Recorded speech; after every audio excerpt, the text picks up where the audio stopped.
Welcome to the Scaling Japan Podcast, a podcast about how to grow your business from $100,000 and beyond in the land of the rising sun. Welcome to the Scaling Japan Podcast.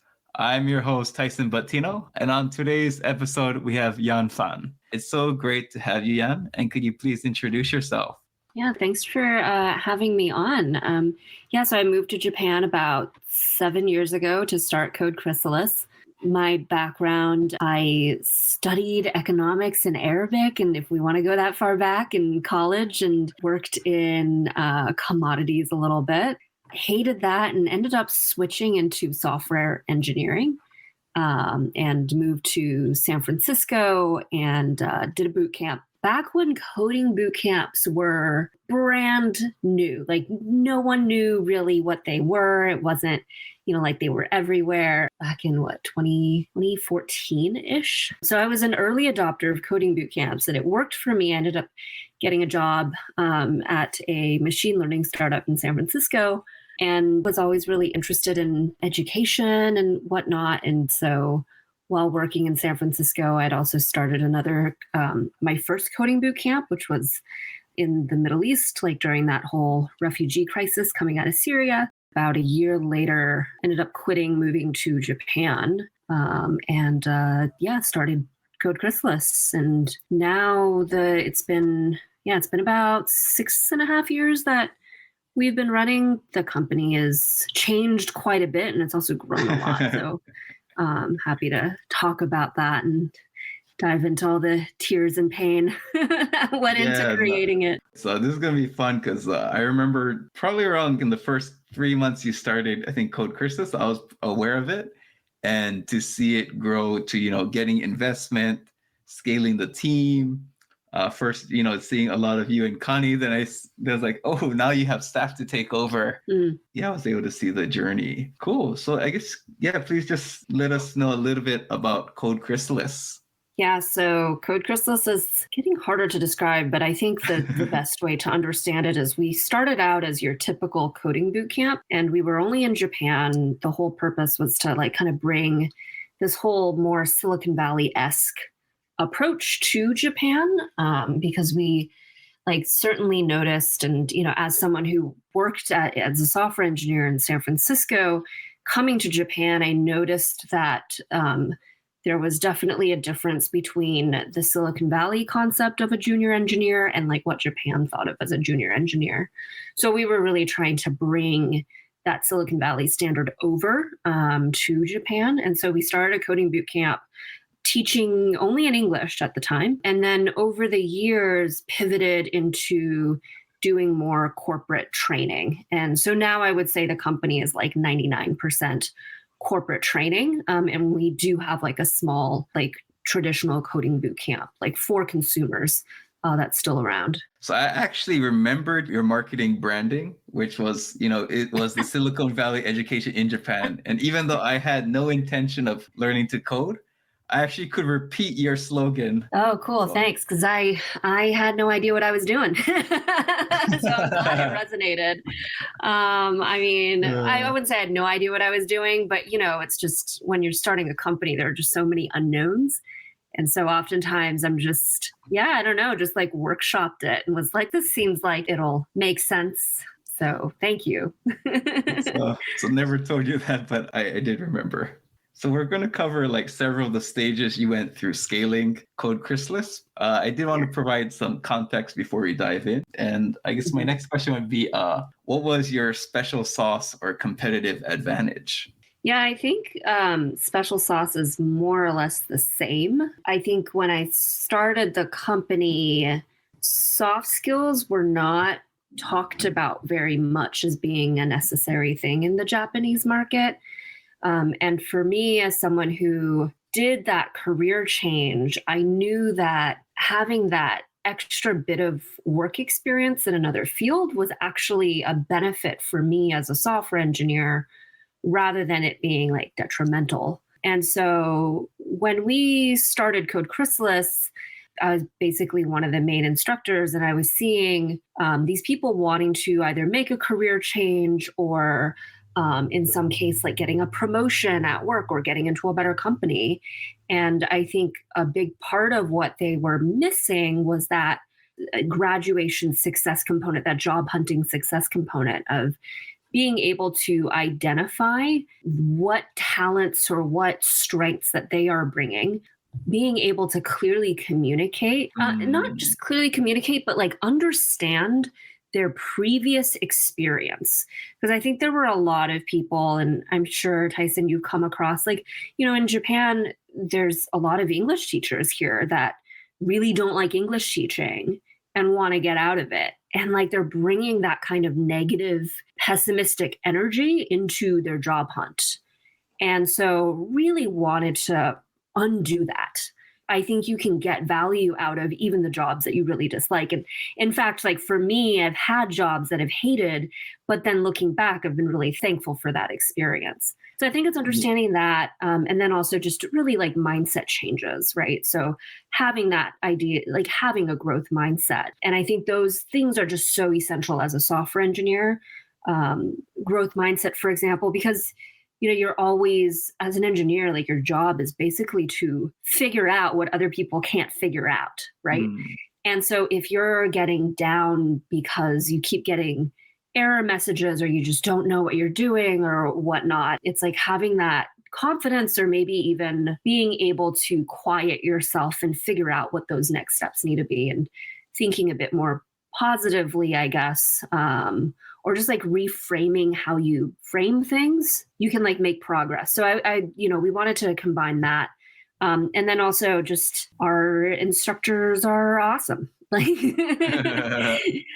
so, we've lucked out in that we've had some really great instructors that have really been able to, I think, like strike that balance between making sure that people are getting that help, but then not giving away all the answers. So really kind of like being guides rather than just here's the answer, like that, and that's it. I think that was a really good strategy at the beginning because I was a manager for 150 full-time English language teachers. I created a school with over 150 teachers. A lot of them have potential, but I think like you covered that mindset change, especially when you're doing something completely different than what you've done in the past. Yeah. You're a prime example of, completely changing, your career course direction. But anyone changing like, a completely different job set, it's not just the coding, it's also the mindset as well. Yeah. And I think that mindset helps people get, for example, like a higher salary. I think my philosophy going in with Code Chrysalis is really just helping people. When people are trying to make a career change, they think of themselves as starting over. So it's like, oh, I've worked up some experience and then I have to like start all the way from the bottom again. And I think for me, I always had this impression that like that wasn't necessarily the case, that you could actually make like a lateral career change, right? Where you're not like starting from the very bottom, or even if you are, you're quickly working your way up. And so I really wanted to have a school that could teach all this other stuff. Because I think like, looking at like the coding boot camps that were out in Japan, it was, or just generally like around the world, a lot of it was like, and a lot of the questions that people who were interested in coding boot camps would ask would be like, what's the language that you're teaching? What's the tech that I'm going to learn? What are the projects I'm going to work on? And like, those are, of course, like very relevant questions as well. But for me, as someone who like successfully went through the process and like was working, I was like, no, there's actually more things that will help you be successful. Here's the other stuff that you absolutely need to focus on as well, not just like the language that we're going to be teaching you. Like, what actually comes after you go through the program. Right. Well, yeah, I mean, we taught that during the program, right? But it was just like knowing how to code is like the bare minimum for a job. And the thing that gets you to that next round of interviews or gets you that offer is like all this other stuff. Everything from like your personality, how you present yourself, how you can contextualize your experience, your ability to like identify how you yourself can plug in and help the company or the team that you're joining. Like that other stuff is going to push you above like that baseline of can you code. So I know with sometimes corporations, like, the soft skills, it's harder to quantify. How did you kind of overcome some of those challenges of communicating your unique selling point?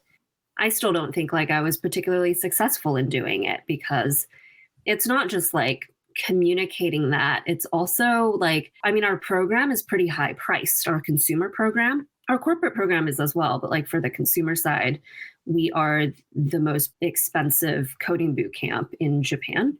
And so, it wasn't just, you couldn't communicate it just having like a website and writing stuff on that website. I found that as much as I wrote and like put stuff on the website, like ultimately, like people really need to build up a level of trust. And so a large part of what we did or early on was I was doing like lots of one-on-one meetings with people, going to events, talking, having events, and like bringing people into our space. I was networking with anyone who would be willing to listen to me, really trying to build up that community in the very early stages. It's how do you quantify soft skills? How can I say like, oh, growth mindset's really important to like finding a job, without giving that kind of background of like, oh, this is my experience. This is what I'm seeing, So I think that was the really tough part of it, was just like being on the ground hustling. And getting that information out there. And I think like as we grew as a company, and for example, we made videos and like we made blog posts and things like that, I don't know if there was necessarily like one thing that was like the turn for people. It was like a whole host of stuff. And then also like hearing me speak or talking to a graduate of ours. So I think like student acquisition, really, really tough. I guess me being on the other side, I think even things simple as you might have mentioned cohort number. Oh, yeah. Like, oh wow, they're still continuing. Like, it seems like they're doing fine. People are showing up. So I think with the pictures of the cohort, it was like, okay, actually people are going. So like, although I never did programming, I would say if I would probably be maybe a late majority. But the fact of just seeing repeatedly that people are going through it. And I think another one is seeing people that go through it. Oh, yeah. It's like, oh, if they can do it, then I can do it too. So it's just, yeah. I think it was also a good marker of progress for me as well. Oh man, okay, we're still alive. Like we're on number 4, we're on number 5. Like we're still going. We can still make it. So cool. So next we'll dive into these will be so for the audience, this will be kind of my standard questions, but we're going to go through either 2 to 3 stages of the company as it's scaled, and we can dive deeper. So I guess let's go into stage 1. What would you define as stage 1 of Code Chrysalis? Yeah, I think I've just been talking about it, right? Just the coding boot camp version, where we just had one like flagship program basically. And our flagship program was it's like a 3-month coding boot camp where we kind of started from beginners, but I mean, you had to learn enough to be able to get into the program. So we didn't take like someone who didn't know anything. We wanted to see people try to like learn how to code. Yeah. There's so much free stuff out there, right? There's so many free like coding programs and stuff. So it's like, if you really want to do this, then you should probably make an effort to try to learn how to write a for loop before you join. So that was like our first program. And that was very unique, actually. No one else had that. Yeah, because I actually was considering like, oh, should I do coding? It'll be interesting. Or it was through a phase where like I was tired of managing people. Was it a turnoff? Actually, it was a turnoff. I was debating if I should say it, but it was a turnoff. But actually, it was good because it actually showed I wasn't serious enough. Right. And I think like the way that I viewed it was like, we really want to make sure that this is the right fit, because it's a large chunk of change for people, right? Yeah. That you're parting with. So, and also I think like when you're a foreigner in Japan, you just have fewer career options. I would talk to people who would be quite desperate to get out of whatever situation that they were in. And I mean, I think it was important to help people differentiate if this was something that they really wanted to work at, or if they were just like reaching for whatever would make sense. And so gotcha. having that barrier really, I mean, it not only filtered out people that weren't a good fit for the program, but I think it was a screen to make sure that the people in the class knew what they were getting into. Yeah, they wouldn't have that buyer's remorse, right? Exactly. And like that buyer's remorse is terrible as a business, right? Because you want everyone in the class to be like, yes, this is the best thing I've ever done. Thank you so much. But when, learning how to code is so difficult, especially as an adult, right? As an adult, we haven't been in school for like years for most people. And so we're also not used to like really changing the way that we're thinking, and coding, if you don't have a coding background, does that to you. So it can be really demoralizing, right?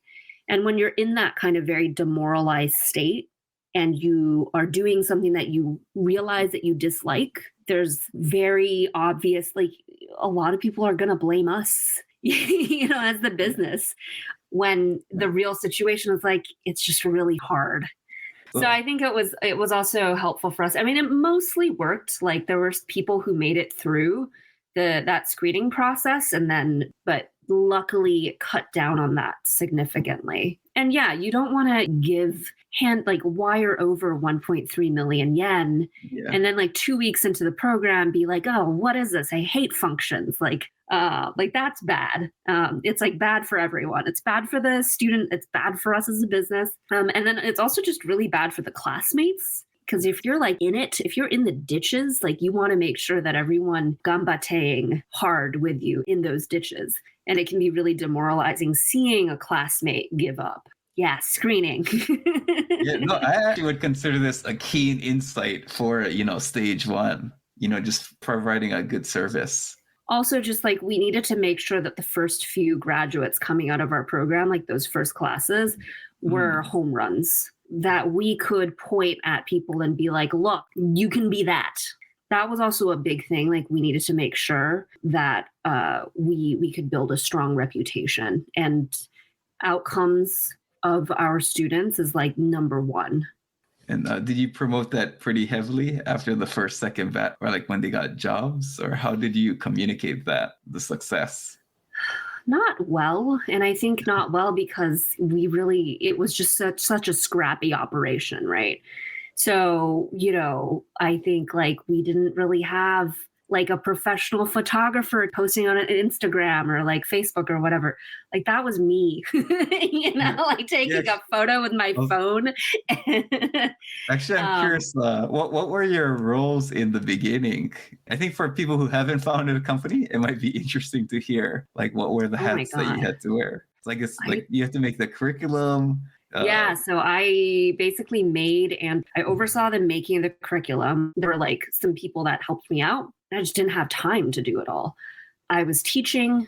We had other instructors, but yeah, I mean, I was doing a lot of the teaching as well, because there were some days where like we didn't really have like a set schedule. So, or like something would change, right? And so I would basically need to like hustling to figure out what to do the next day.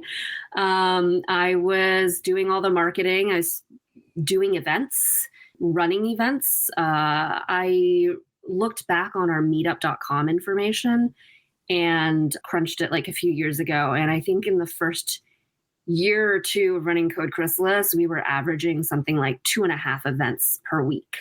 Oh, wow. Per week. Yeah. And this was just like the events that Code Chrysalis did. I was also going out and showing, like I would basically go to any and every tech event that I was able to go to, either like talk or basically network or meet people. So I was doing that. I was doing admissions. So I did all the admissions, and our admissions process is like lengthy, but if someone fails, it's not like you're going to turn them away immediately, right? You want to give them some time. So you can think of our admissions process as like one-on-one coaching. Yeah. So I would be doing like one-on-one coaching basically And then when the students graduated, I did all their outcomes. So helping them with writing resumes and like, how do you approach companies and like, how do you network and like, how do you do salary negotiations? Like all of that stuff I was doing as well. All of that. It was rough. I thought you were going to say 2.5 meetings a month when you said no, week. Man. Like I love, no. Oh my God.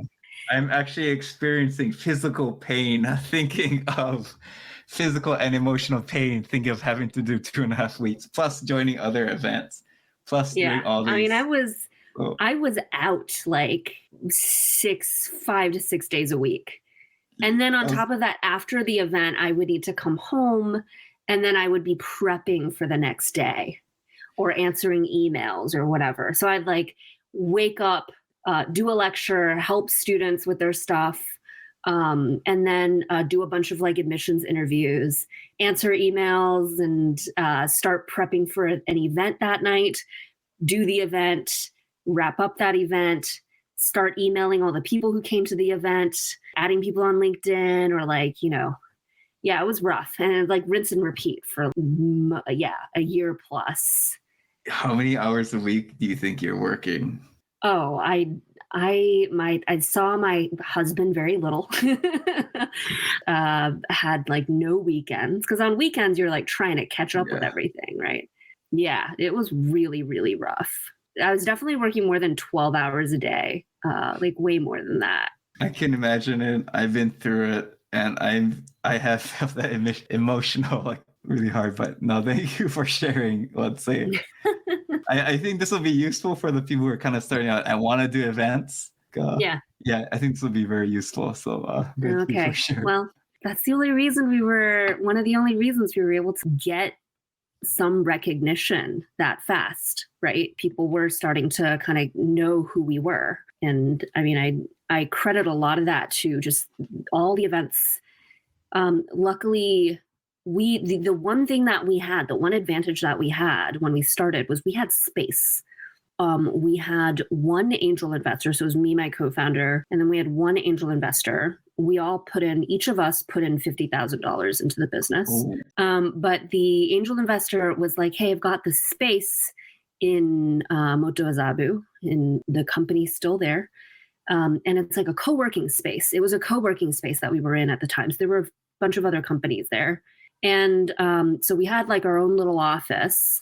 And then we also had like this communal space that was huge for like Tokyo standards. Like we could probably we'd probably run like a 50 plus person event there, even though it'd be very packed.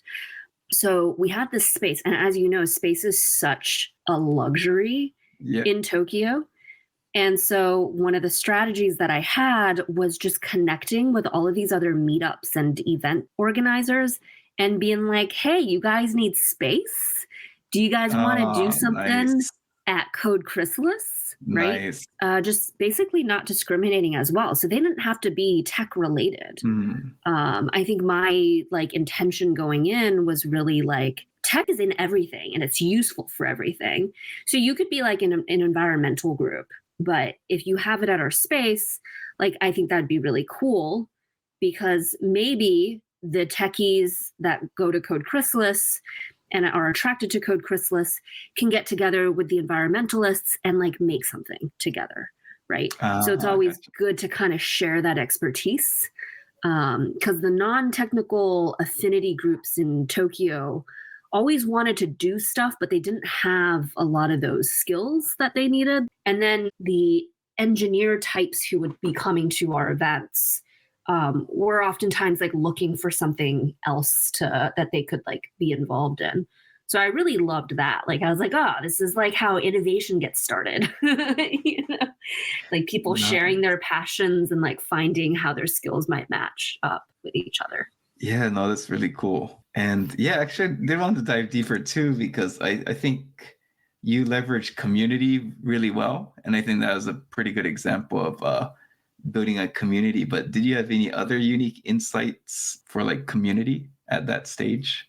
I mean, I think like ultimately because the program was so expensive or is so expensive, building up a relationship with the engineering and tech community was really important. Even though like they weren't going to be our customers, I think like a lot of like the people who went through our program were recommended to do it by like a friend of theirs who was an engineer that they could trust. So by building up rapport and building up trust with existing engineers in Tokyo, we were able to augment that trust. And so that was kind of, I don't know, I wouldn't call it scaling, but just like a little glow around us that helped us a bit. One thing that you keep saying that I really like actually is that our program is expensive. Like this is more for just me talking for the listeners, but like I really like how Yan says it over and over again, because it made like, you know, I'm really feeling like, well, she really gets the audience, but like also that the sense of responsibility that you have. Yeah.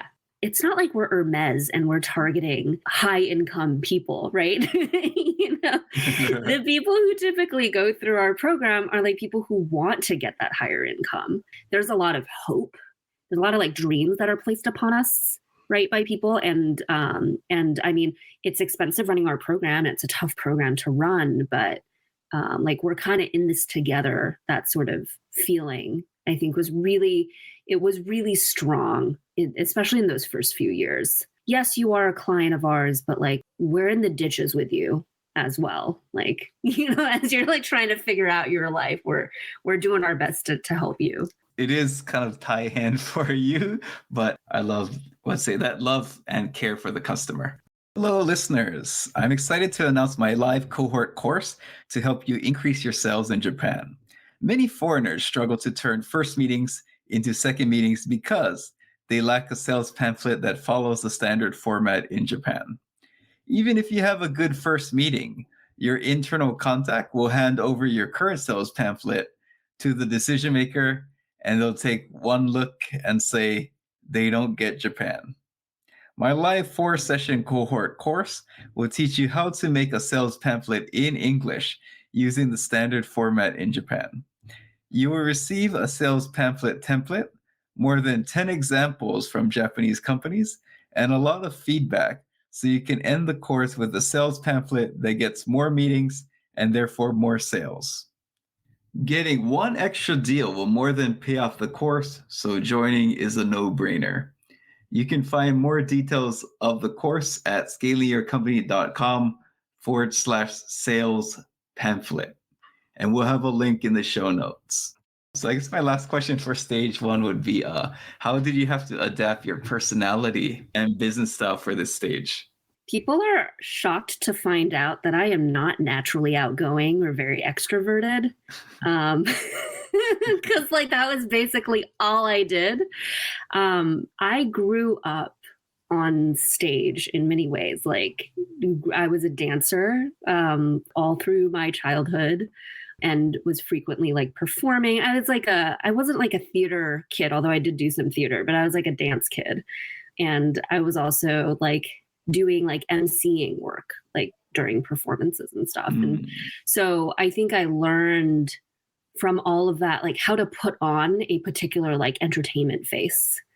But it's really tiring to do that. And I have to be really like in the zone and prepped for it. And so, yeah, that was something that I had to really be very aware of, because, you know, as like the face of the company, when you're showing up to events, like if people don't like you, like they're going to think that your company sucks. Right.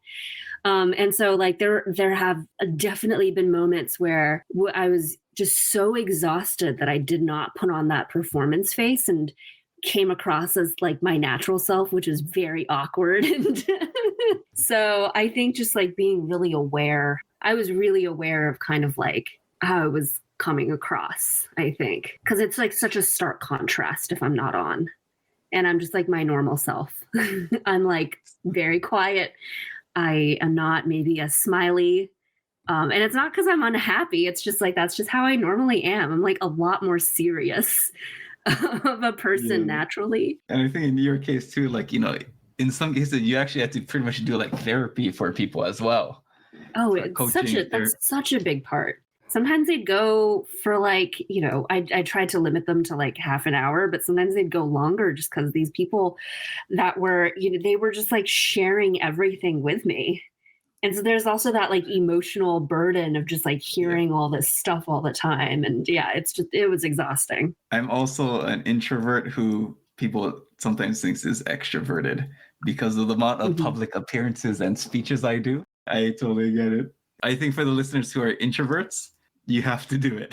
Yeah. So now we're graduating onto stage 2. Please tell us, what is stage 2 in the journey? Yeah, I think stage 2 is like when you're no longer starting a company, you're like in running a company. And I think there's so many things that change.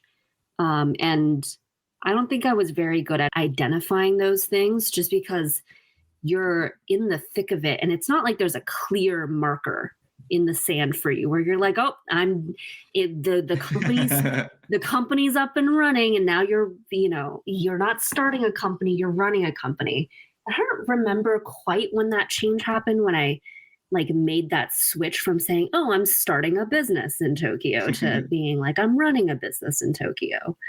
But it happened at some point.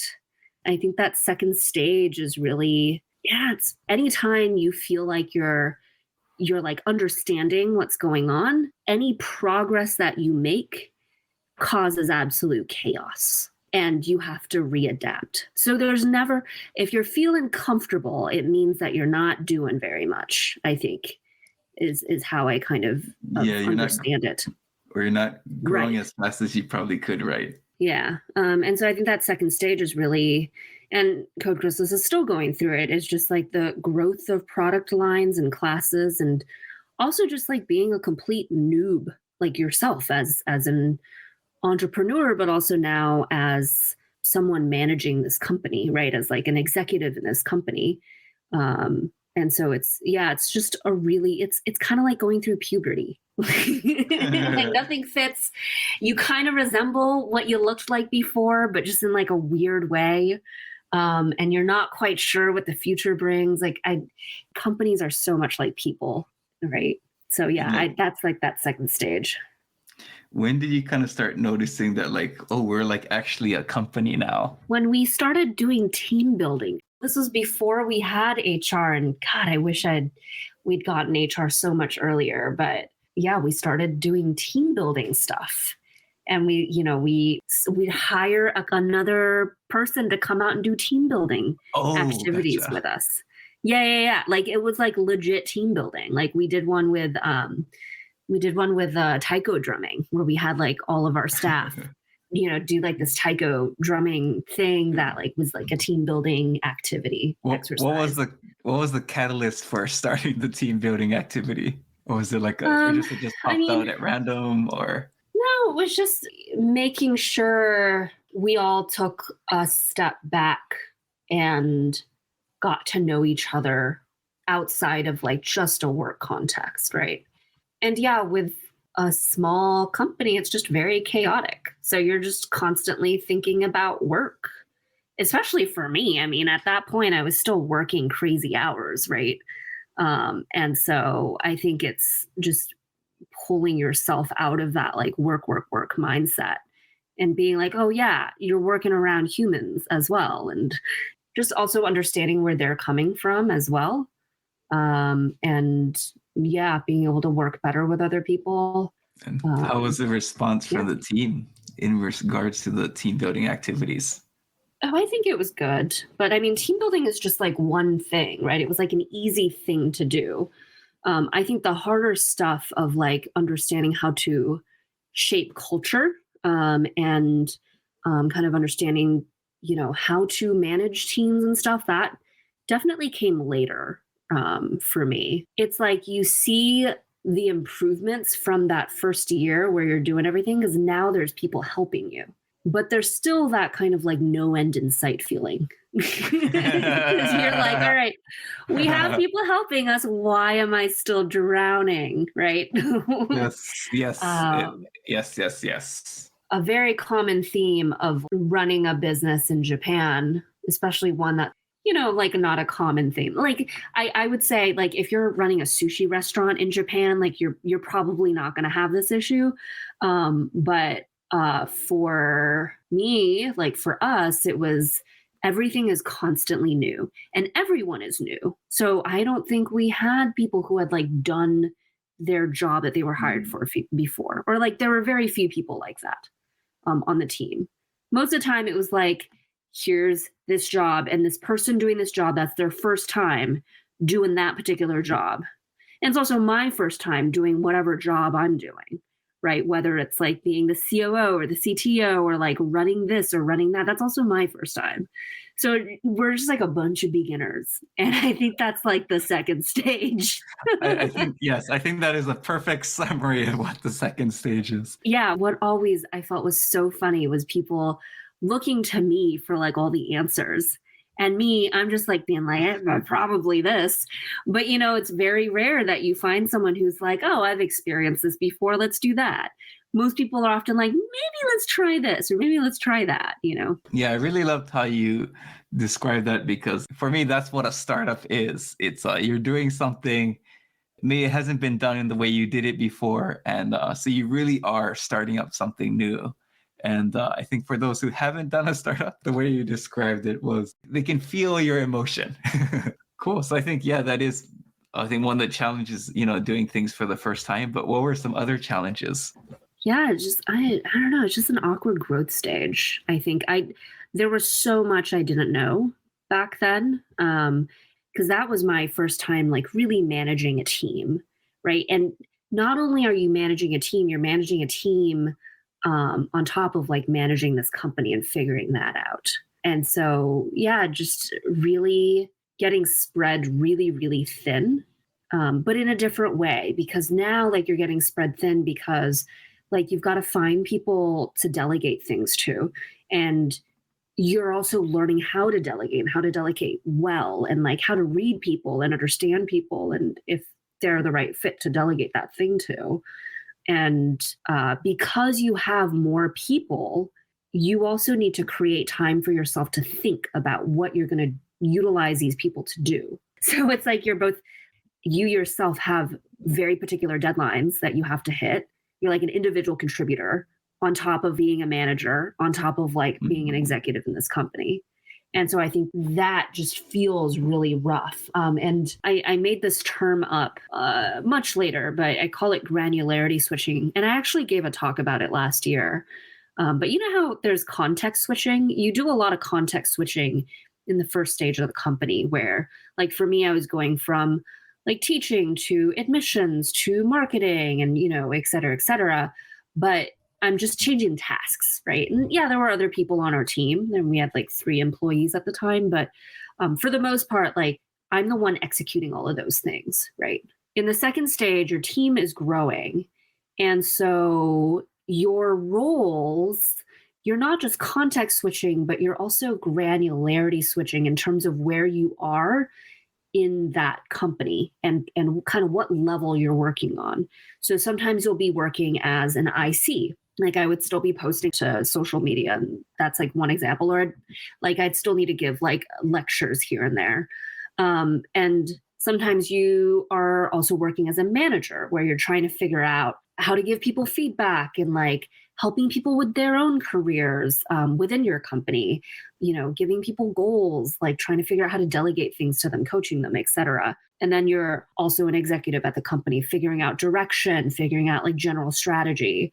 And I think hopping in between all of those things is really, really tough. And that was that second stage, which was being totally new to granularity switching and not knowing that you're doing granularity switching.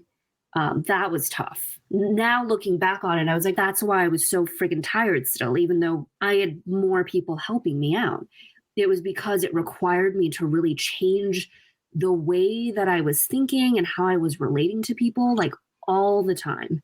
And that's just like emotionally and mentally tiring. Yeah, I think I like that phrase. And no, I do think that is that key point. It's not something the staff would point out to you as well. Well, they don't know it, just like how you don't know exactly. it, right? So people would tell me in and outside of the company, be like, oh, you just need to have time. You need to like, think about this and think about that. But it's also just like, you don't have any time. It's really difficult for you to carve out that time. Anytime that you do have, I'm like trying to decompress, or I'm like eating. I need time to eat, or I'm sleeping. So yeah, that was rough. You go through the periods where like, I don't want to make any decision. I'm tired. Oh, I've tapped out of absolutely. my decision-making energy. Oh, absolutely. Like decision-making fatigue is real. I would say like in that second stage, it wasn't too bad, but also sometimes you just don't know the decision that needs to be made. Like it could go in any way. If you do A, I could see it going like this. Or if I do B, like I could see it going like that. So sometimes it's just like wanting people to make that decision because you just really don't know how it's going to work out. I do like some of the unique insights you have for this stage, but what are some unique insights you've had for stage 2? In stage 2, there are a few things. Some people who are right for certain parts of your company's growth are not right for other parts. For example, in the early stages, like having someone who's super scrappy and like you can throw them into the fire and they'll like figure it out, those people are great. But when your team starts getting larger and you need more structure and those people are really not good at following or creating structure and they actually bring chaos into that, like then that becomes like a negative thing, right? Like that strength that they had of like being resourceful and being able to wing it, that isn't as useful anymore. And it's probably like even detrimental. And so identifying that, looking back, I've just been like terrible at everything. But I think like seeing that and being and like understanding that in hindsight of like, oh yeah, that's why we had changed as a company. And then that like what we really valued them for, that wasn't valuable anymore.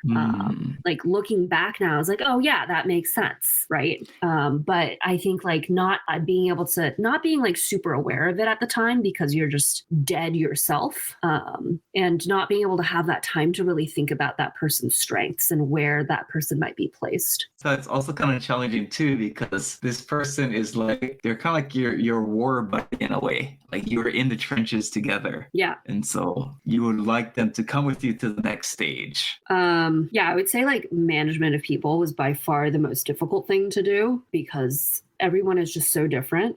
Yeah, it's just like if you've never done it before and you are suddenly doing that plus everything else, it's a really tough job.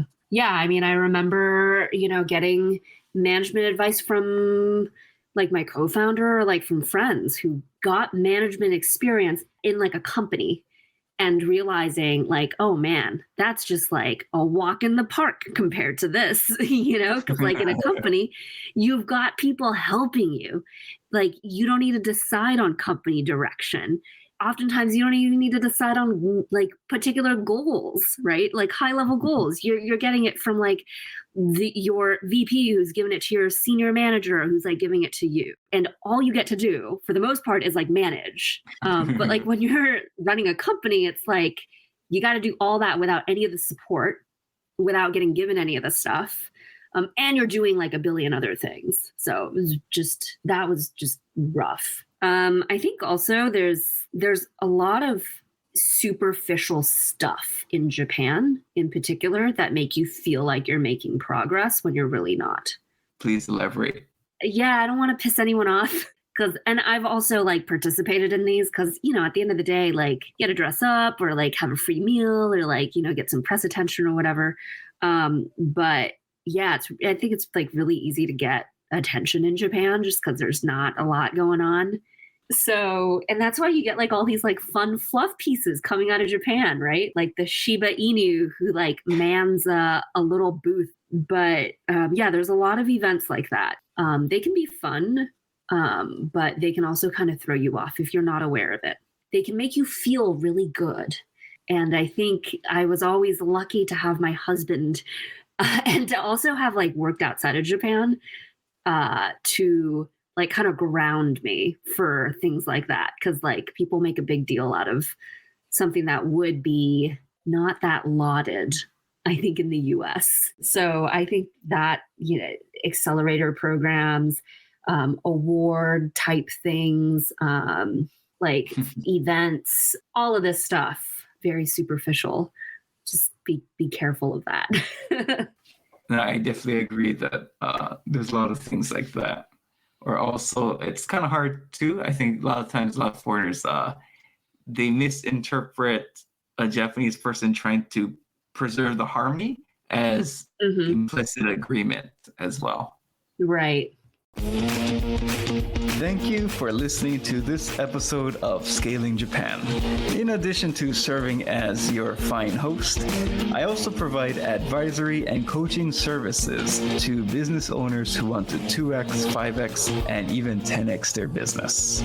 So stop holding your company and your team and your employees back, and let me help you and your company scale.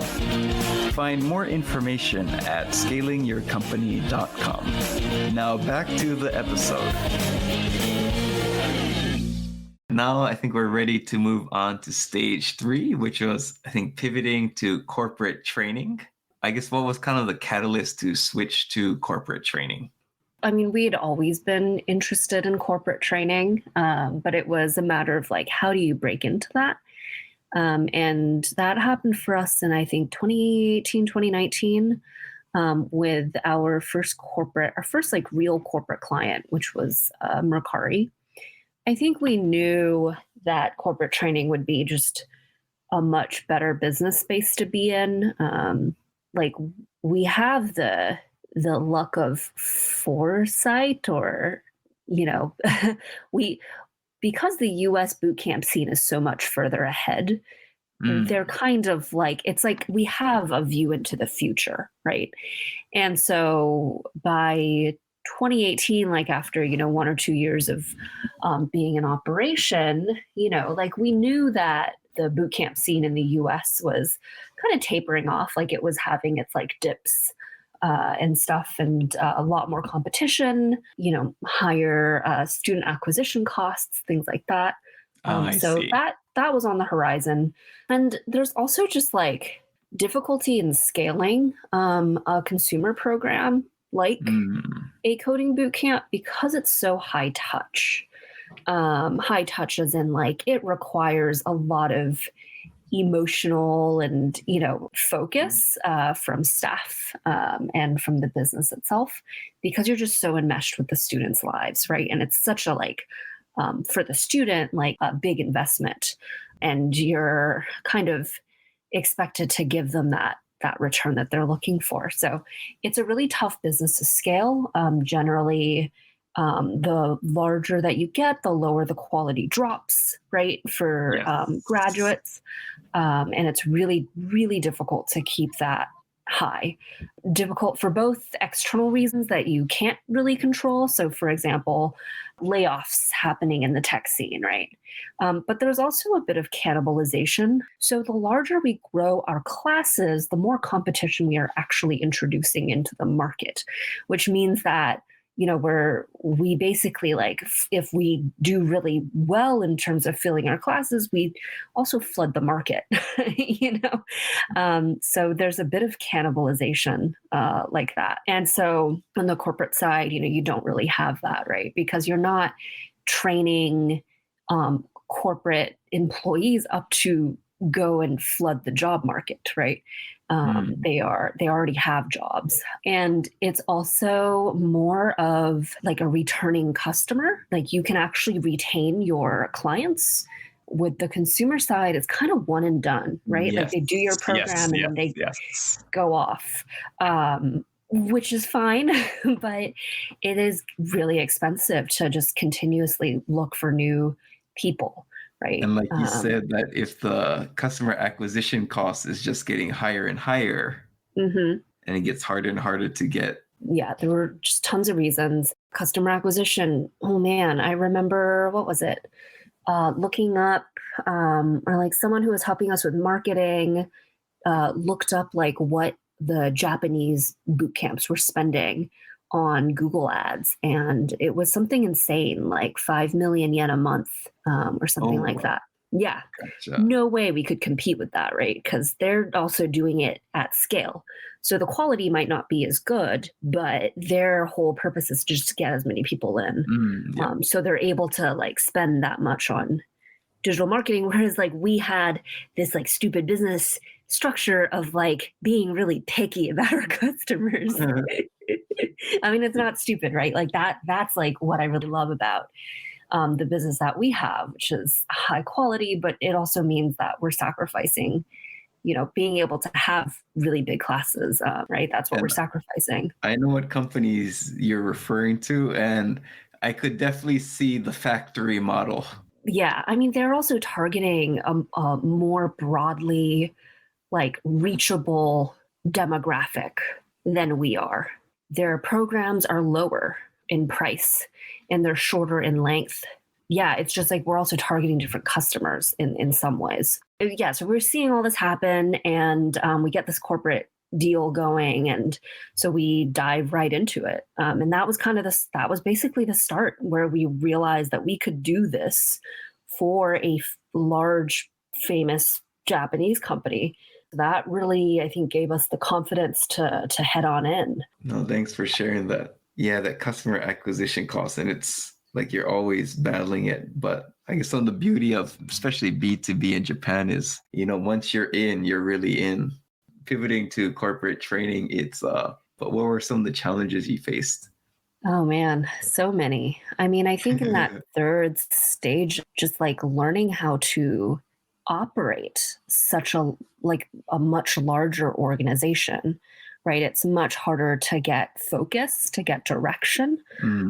It's much harder to get everyone pointed in the same direction as you. And especially when especially when you are in this state of flux and transition, I think it can be really, really hard because you've got like existing business and you've got new business, and just learning how to like deal with this growing organism. And so a lot of the challenges were just like change management related, reorging and pivoting, figuring out like what is actually needed for the survival of the company and what's like a nice to have. And I like to use like a tree as kind of an example, right? Which is if you want the tree to grow tall, at some point you're going to need to snip off some of the branches that have kind of like sprouted on the sides, Gotcha. right?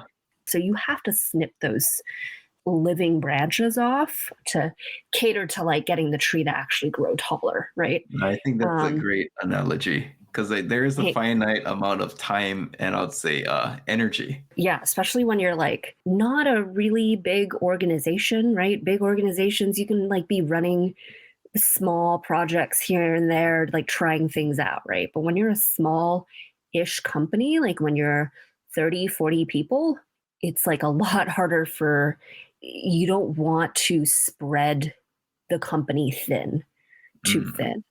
And so what really sucked was having to hack off things that were making like some money, but wasn't when I thought about like where is this company headed, what does this company need, it didn't necessarily serve it particularly well.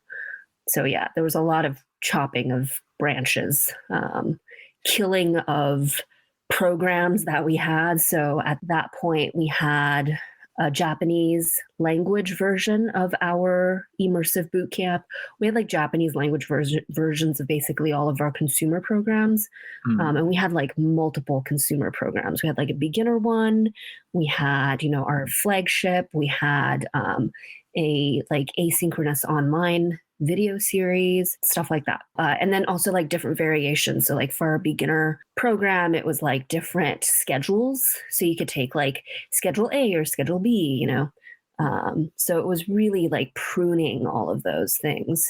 What were some things that survived, or what were some things that provided high value? We basically cut the consumer business down. So it was only in English, and we just had the beginner course, the immersive, like the kind of flagship coding bootcamp that we had. And like we kept the asynchronous one, which is called Foundations Light, around. Gotcha. And that was basically it.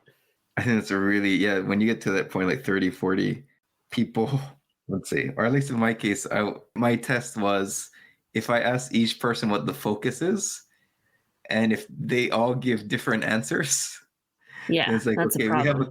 we have a communication problem here. Absolutely. I find that like little test works for any size of company.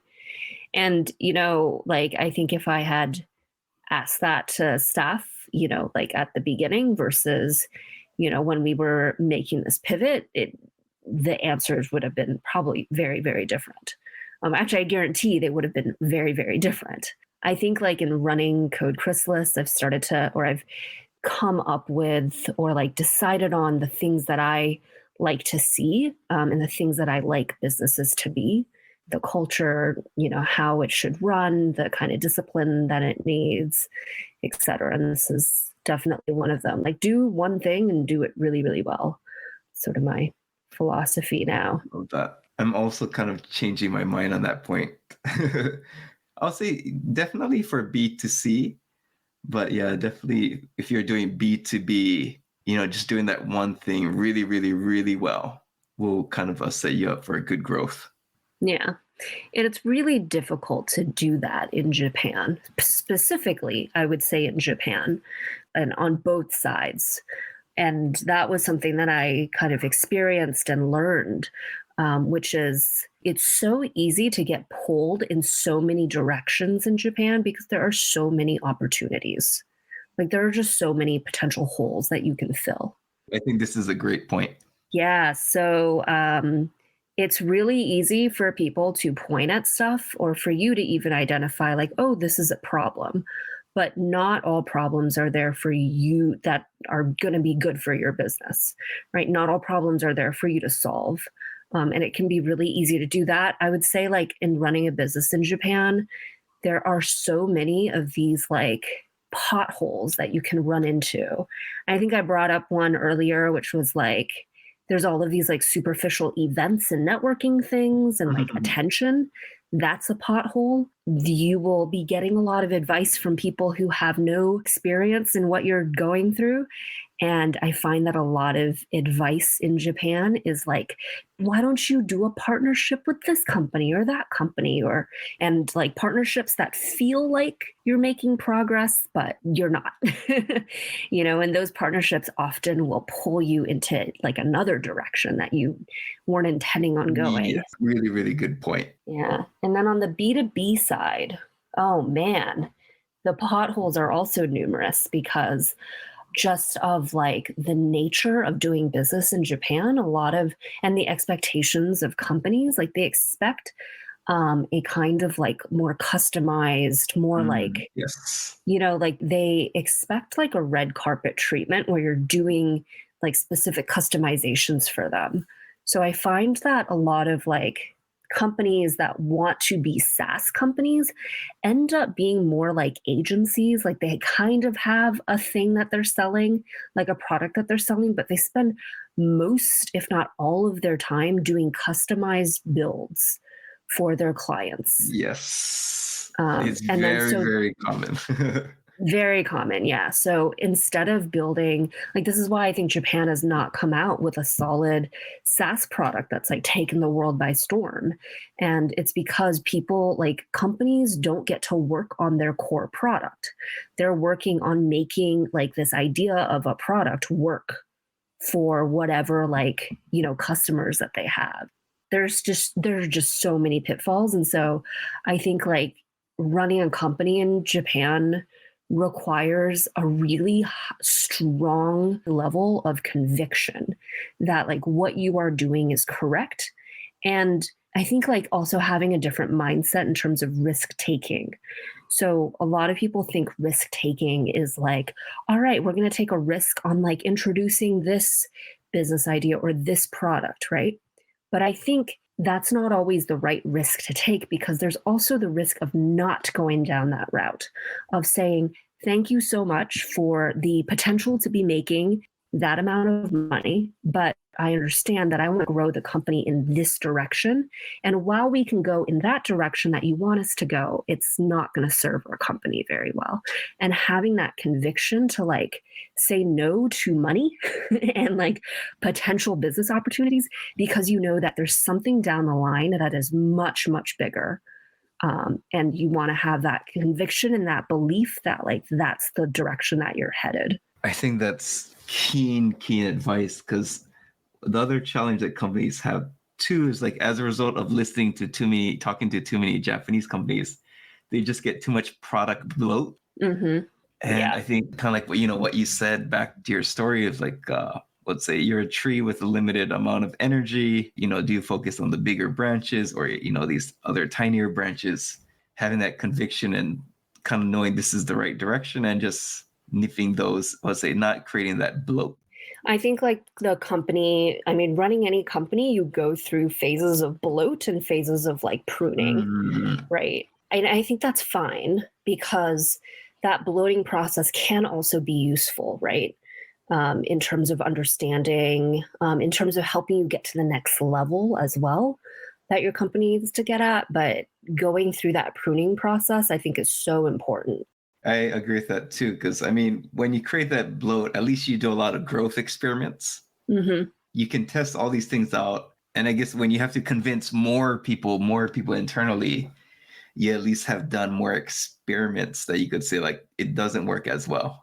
Yeah. And I mean, I can see also people saying like no bloat, because the larger, like, look, like my experience is only operating a company up to like 50 people, right? Up to a certain size.